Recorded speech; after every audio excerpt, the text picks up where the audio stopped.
नमस्कार दोस्तों, स्वागत है आप सभी का आपके अपने यूट्यूब चैनल A2V2 स्टडी पर। दोस्तों, आप सभी जानते हैं कि ITI सेकेंड ईयर की इलेक्ट्रीशियन और फिटर दोनों की परीक्षाएं जो कि 16 से 28 जनवरी के बीच कराई जा रही हैं। इसी बीच दोस्तों, employability skill, workshop calculation and science के लिए और थ्योरी दोनों के लिए अलग अलग डेट निर्धारित की गई हैं। पहले आपकी एम्प्लॉयबिलिटी स्किल और वर्कशॉप कैलकुलेशन की एग्ज़ाम कराया जा रहा है। इसके बाद ही थ्योरी का भी एग्ज़ाम कंडक्ट कराया जाएगा। तो आज की वीडियो में हम आपको इलेक्ट्रीशियन और फिटर दोनों की थ्योरी के लिए दूसरा मॉडल पेपर लेके आ गए हैं। आप हमारी पहली मॉडल पेपर का जो वीडियो है वो हमारी प्लेलिस्ट में जा कर के आप देख सकते हैं। दोस्तों, अगर आप ये हमारी मॉडल पेपर को देख लेते हैं तो आपको परीक्षा में पास होने की 100% गारंटी है, क्योंकि आपके परीक्षा में जितने भी प्रश्न देखने को मिलेंगे वो सभी हमारे इसी वीडियो से देखने को मिल जाएंगे। तो दोस्तों, समय ना व्यर्थ करते हुए सीधे शुरू करते हैं हमारा आज का ये वीडियो। दोस्तों, हमारा आज का पहला प्रश्न है, किस ऊर्जा को विद्युत ऊर्जा में परिवर्तित किया जाता है? Which energy is converted into electrical energy by generator. तो आप सभी जानते हैं कि जब आप जनरेटर को स्टार्ट करते हैं, जब आप हैंडल से उसे घुमाते हैं तो आपकी पेशी ऊर्जा लगती है जो कि यांत्रिक ऊर्जा में कन्वर्ट होती है। दोस्तों, यांत्रिक ऊर्जा जब आप आउटपुट के माध्यम से बिजली यानी विद्युत को प्राप्त कर पाते हैं तो वो यांत्रिक ऊर्जा से ही विद्युत ऊर्जा में कन्वर्ट होता है। तो यहाँ पे जो ऑप्शन नंबर डी आप देख रहे हैं ये हमारा राइट आंसर हो जाएगा। हमारा अगला प्रश्न है, डीसी जनरेटर में प्रेरित ईएमएफ की दिशा ज्ञात करने के लिए किस नियम का उपयोग किया जाता है? तो दोस्तों, डीसी जनरेटर में प्रेरित ईएमएफ की दिशा ज्ञात करने के लिए फ्लेमिंग के दाहिने हाथ का नियम यूज किया जाता है। वहीं अगर डीसी मोटर की बात करें तो डीसी मोटर अगर आपके प्रश्न में दिया होगा तो वहाँ पर फ्लेमिंग के बाएं हाथ का नियम लगाया जाएगा।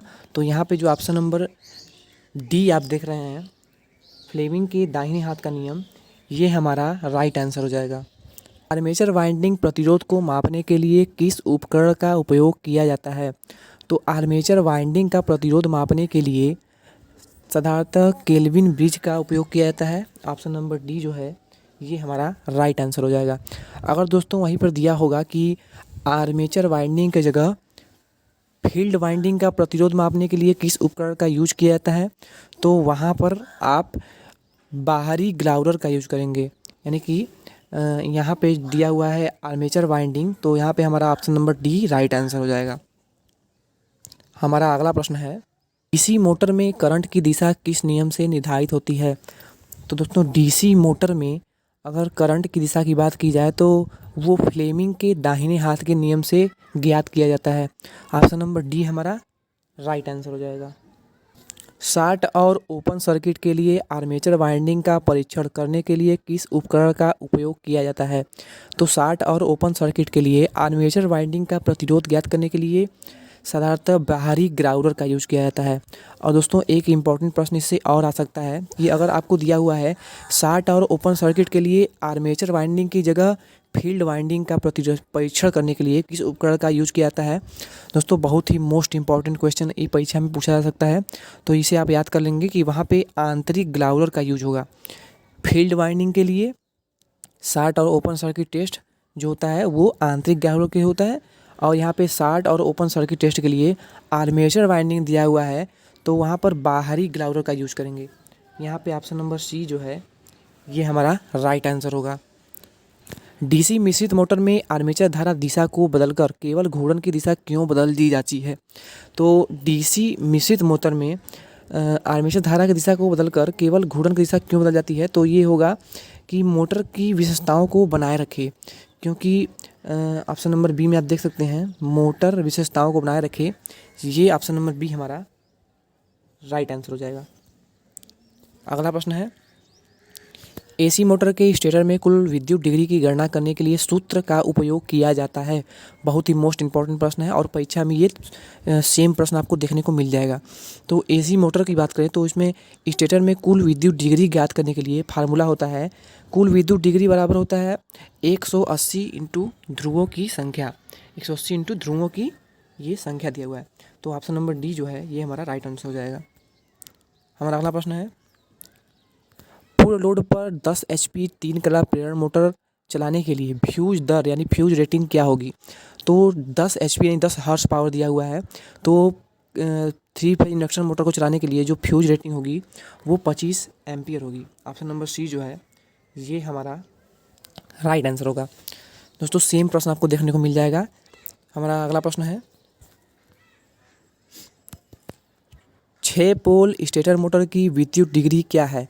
दोस्तों विद्युत डिग्री का फार्मूला अभी आपने देखा ऊपर कि होता है, विद्युत डिग्री बराबर होता है 180 इंटू पोलों की संख्या, यानी यहाँ पे 6 पोल दिया हुआ है तो 18 का इसमें 6 में मल्टीप्लाई करेंगे तो 108 आएगा, जो कि 180 1080 हो जाएगा डिग्री। ऑप्शन नंबर सी जो हम देख रहे हैं ये हमारा राइट आंसर हो जाएगा। हमारा अगला प्रश्न है, 3 कला संकेंद्रित वाइंडिंग का अवगुण कौन सा है? तो 3 कला संकेंद्रित वाइंडिंग जो होता है इसका जो मेन अवगुण है वो है एक स्टेप्ड फार्मर की आवश्यकता होती है।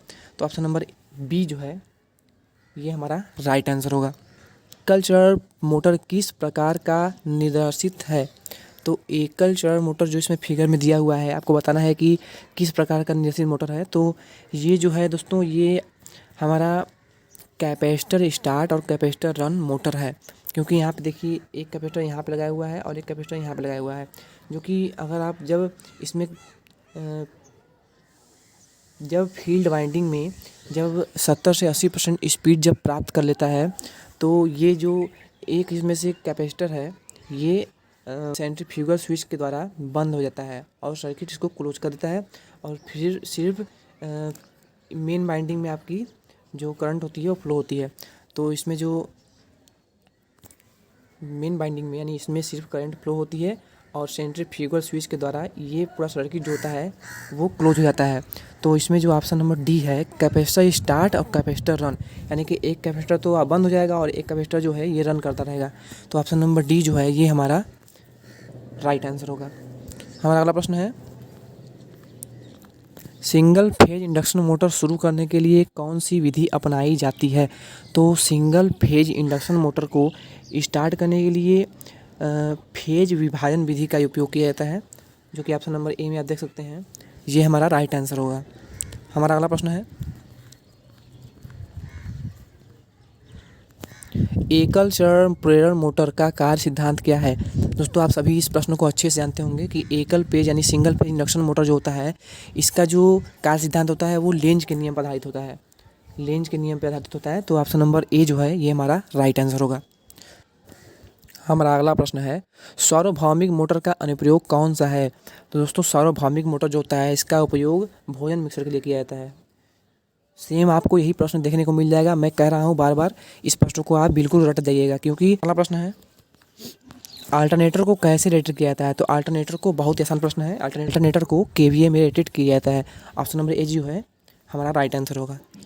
अगला प्रश्न है, घूर्णन क्षेत्र प्रकार अल्टरनेटर का उपयोग क्या फ़ायदा है? तो घूर्णन क्षेत्र प्रकार का जो अल्टरनेटर होता है इसमें 2 स्लिप रिंगों की आवश्यकता होती है, चाहे फेजों की संख्या कितनी भी हो।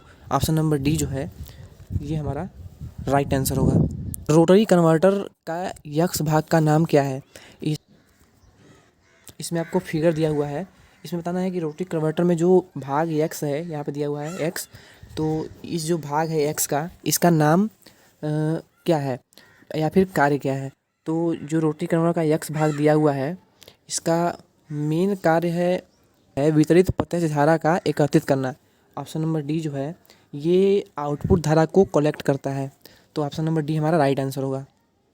अगला प्रश्न है, शुरू में एक तुल्यकालिक मोटर में डैम्पिंग वाइंडिंग का उद्देश्य क्या होता है? तो शुरू में एक तुल्यकालिक मोटर में यानी सिंक्रोनस मोटर में डैम्पर वाइंडिंग का जो उद्देश्य होता है वो होता है एक नियत गति बनाए रखने के लिए, एक उच्च चुंबकीय क्षेत्र का निर्माण करने के लिए। तो ऑप्शन नंबर डी जो है ये हमारा राइट आंसर हो जाएगा। अगला प्रश्न है, मोटर जनरेटर सेट का लाभ क्या होता है? तो मोटर जनरेटर सेट जो होता है इसका लाभ होता है डीसी आउटपुट वोल्टेज को आसानी से नियंत्रित करने के लिए। तो ऑप्शन नंबर डी आप देख सकते हैं ये हमारा राइट आंसर हो जाएगा। एम्पलीफायर का नाम क्या है? ये आपको फिगर दिया हुआ है, इसमें आपको बताना हुआ है कि एम्पलीफायर जो है ये इसका नाम क्या है? तो एम्पलीफायर का नाम क्या है? तो दोस्तों ये जो दिया हुआ है class B push pull amplifier, option number B जो है ये हमारा राइट आंसर हो जाएगा। चलते हैं नेक्स्ट प्रश्न पे। सक्रिय घटक कौन सा है? इसमें आपको 4 ऑप्शन दिया हुआ है, इसमें बताना है कि सक्रिय घटक कौन सा है। तो दोस्तों ट्रांजिस्टर जो है ये एक सक्रिय घटक की श्रेणी में आता है, ऑप्शन नंबर डी जो है ये हमारा राइट आंसर हो जाएगा। अगला प्रश्न है, सिलिकॉन सेमीकंडक्टर डायोड किस कोड को इंगित करता है? दोस्तों इस प्रश्न को रट जाइएगा क्योंकि सेम प्रश्न आपको देखने को मिलने वाला है। तो डायोड जो इस कोड को इंगित करता है BY126 यानी कि ऑप्शन नंबर बी, ये जो है सिलिकॉन सेमीकंडक्टर को इंगित करता है। तो ऑप्शन नंबर बी हमारा राइट आंसर हो जाएगा। हमारा अगला प्रश्न है, कंट्रोल पैनल वायरिंग में प्रयुक्त सामग्री का क्या नाम है? तो ये जो सामग्री है दोस्तों ये कंट्रोल पैनल में इसका यूज किया जाता है कंट्रोल पैनल की वायरिंग करने में। तो ये जो है नायलॉन केबल बंद होता है, ऑप्शन नंबर सी जो है नायलॉन केबल बंद, ये हमारा राइट आंसर हो जाएगा। तारों को गुच्छा करने के लिए कौन से केबल बंधों का उपयोग किया जाता है? तो अभी आपने देखा कि तारों को गुच्छा करने के लिए नायलॉन केबल बंधों का उपयोग किया जाता है, ऑप्शन नंबर सी जो है ये हमारा राइट आंसर हो जाएगा। अगला प्रश्न है, पैनल बोर्ड असेंबली में किस उपकरण से बचा जाता है? तो बहुत ही इंपॉर्टेंट क्वेश्चन है दोस्तों, जितने भी प्रश्न कराए जा रहे हैं वो सभी बहुत ही मोस्ट इंपॉर्टेंट है। आपको सेम के सेम प्रश्न परीक्षा में निश्चित रूप से देखने को मिल सकते हैं, इसलिए इन सभी प्रश्नों को 1 से 2 बार पूरी वीडियो देख करके सभी प्रश्नों को अच्छे से याद कर लेंगे। तो पैनल बोर्ड असेंबली में सेंसर जो होता है इससे बचा जा सकता है, ऑप्शन नंबर ए जो है ये हमारा राइट आंसर हो जाएगा। नेक्स्ट क्वेश्चन है, इलेक्ट्रिक ड्राइव क्या है? तो इलेक्ट्रिक ड्राइव जो होता है वो मोटर को नियंत्रित करने के लिए एक विद्युत नियंत्रण उपकरण होता है, ऑप्शन नंबर सी में आप देख सकते हैं। तो ये ऑप्शन नंबर सी हमारा राइट आंसर होगा। नेक्स्ट क्वेश्चन चलते हैं, डीसी ड्राइव में बीओपी का पूर्ण रूप क्या है? तो दोस्तों बीओपी जो होता है इसका पूर्ण रूप होता है basic operational panel, option number B हमारा राइट आंसर होगा। नेक्स्ट क्वेश्चन है, ऑपरेशन मोड के अनुसार किस ड्राइव को वर्गीकृत किया गया है? तो निरंतर ड्यूटी ड्राइव जो होता है वो ऑपरेशन मोड के अनुसार इसको वर्गीकृत किया गया है, ऑप्शन नंबर डी जो है कंटिन्यूअस ड्यूटी ड्राइव यानी कि निरंतर ड्यूटी ड्राइव, ये हमारा राइट आंसर होगा। चलते हैं, यदि ISI के अनुसार घोषित वोल्टेज 240 वोल्ट है तो न्यूनतम एकल चरण कार्यशील वोल्टेज क्या होगा? तो ISI के अनुसार अगर 240 वोल्ट न्यूनतम अनुमत एकल चरण क्रियाशील वोल्टेज दिया हुआ है तो ये ऑप्शन नंबर बी जो है 228 वोल्ट हो जाएगा। चलते हैं नेक्स्ट क्वेश्चन पे। शब्द से तात्पर्य है कि किसी पदार्थ का द्रव्यमान इलेक्ट्रोलाइट से 1 कूलाम विद्युत धारा मुक्त होता है। तो विद्युत रासायनिक तुल्यांक जो होता है ये किसी पदार्थ का द्रव्यमान के इलेक्ट्रोलाइट से 1 कूलाम विद्युत धारा मुक्त होने को बताता है, ऑप्शन नंबर डी जो है ये हमारा राइट आंसर होगा। चलते हैं नेक्स्ट क्वेश्चन पे। संक्षिप्त नाम यूपीएस का पूर्ण रूप क्या होता है? तो दोस्तों यूपीएस का पूर्ण रूप जो होता है वो अनइंटरप्टेड पावर सप्लाई होता है। बहुत ही इंपॉर्टेंट क्वेश्चन है, option number D uninterrupted power supply. दोस्तों वीडियो देखने के बाद आप परीक्षा देने जाएंगे और अगर आप एग्ज़ाम देकर आएंगे तो आप खुद हमें कमेंट करके बताएंगे कि सारे के सारे प्रश्न यहीं से आए हुए थे। चलते हैं नेक्स्ट क्वेश्चन पे। वर्ग तरंग इन्वर्टर का उपयोग कहाँ किया जाता है? तो दोस्तों वर्ग तरंग इन्वर्टर का जो उपयोग होता है वो सामान्य प्रकाश व्यवस्था में किया जाता है, ऑप्शन नंबर डी जो है हमारा राइट आंसर होगा। नेक्स्ट क्वेश्चन है, फोटोवोल्टिक सेल बनाने के लिए प्रयुक्त सामग्री क्या है? तो फोटोवोल्टिक जो सेल होता है इसे बनाने के लिए सामान्यतः सिलिकॉन का उपयोग किया जाता है, ऑप्शन नंबर ए जो है हमारा राइट आंसर होगा। नेक्स्ट क्वेश्चन है, पारंपरिक बिजली उत्पादन कौन सा है? तो इसमें जो ऑप्शन नंबर डी है ऊष्मीय शक्ति संसाधन उत्पादन, यहाँ पे ऊष्मीय दे दिया हुआ है लेकिन आप इंग्लिश बार देखेंगे तो थर्मल पावर जनरेशन जो होता है, थर्मल पावर प्लांट जो होता है यूज करते हैं, ये बिजली उत्पादन का मुख्य स्रोत माना जाता है। तो ऑप्शन नंबर डी हमारा राइट आंसर होगा। IEC के नियमों के अनुसार मध्यम वोल्टेज घरेलू इंस्टॉलेशन में कहीं 2 चालकों के बीच इंसुलेशन प्रतिरोध क्या होगा? दोस्तों ये क्वेश्चन पिछले परीक्षा में भी बहुत बार पूछा जा चुका है और ये भी बहुत ही इंपॉर्टेंट है। तो 1 मेगा ओम से अधिक होता है 2 चालकों के बीच प्रतिरोध, ऑप्शन नंबर बी जो है ये हमारा राइट आंसर होगा। नेक्स्ट क्वेश्चन है, OH लाइनों में उपयोग किया जाने वाला इंसुलेटर का नाम क्या है? तो दोस्तों ये जो लटका हुआ है खंबे में देख रहे हैं आप, तो ये जो नहीं में लगा होता है खंभे के, इसे साइकिल इंसुलेटर कहते हैं। दोस्तों इस टाइप के इंसुलेटर का मुख्य यूज होता है कि बारिश के बरसात के मौसम में इससे पानी जो रुकता नहीं है, पानी नीचे निकल जाता है। तो इस टाइप का मेन यूज होता है साइकिल इंसुलेटर का यहाँ पर बारिश के मौसम में पानी से बचने के लिए। तो ऑप्शन नंबर डी जो है हमारा राइट आंसर हो जाएगा। चलते हैं नेक्स्ट क्वेश्चन पे। हमारा अगला प्रश्न है, वाइंडिंग वायर गैप को बहुत पास रखने और पिन इंसुलेटर में बहुत टाइट होने का क्या कारण है? तो बाइंडिंग वायर गैप को बहुत पास रखने और पिन इंसुलेटर जो होता है उसे बहुत टाइट रखने का मेन उद्देश्य होता है कि स्पार्किंग ना हो, स्पार्किंग से बच सकें। ऑप्शन नंबर ए जो है हमारा राइट आंसर हो जाएगा। नेक्स्ट क्वेश्चन है, सर्किट ब्रेकर के टूटने की जो क्षमता होती है उसका मूल्यांकन किसमें किया जाता है? दोस्तों जो सर्किट ब्रेकर होता है इसे टूटने का जो मूल्यांकन होता है वो मिली वोल्ट एम्पियर में किया जाता है। ऑप्शन नंबर सी आप देख सकते हैं, इसका फुल फॉर्म होगा मिली वोल्ट एम्पियर, ये हमारा राइट आंसर होगा।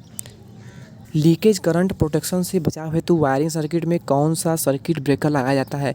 तो लीकेज सर्किट जो ब्रेकर होता है इसके लिए ELCB का यूज़ करते हैं, यानी अर्थ लीकेज सर्किट ब्रेकर का यूज़ किया जाता है। ऑप्शन नंबर सी जो है इसका फुल फॉर्म भी होगा अर्थ लीकेज सर्किट ब्रेकर। तो ऑप्शन नंबर सी हमारा राइट आंसर होगा। सो हमारा अगला प्रश्न है, किसी गतिपरक वस्तु के विरुद्ध घर्षण बल की दिशा क्या है? दोस्तों ये हमारे एम्प्लॉयबिलिटी स्किल और वर्कशॉप कैलकुलेशन के प्रश्न स्टार्ट हो गए।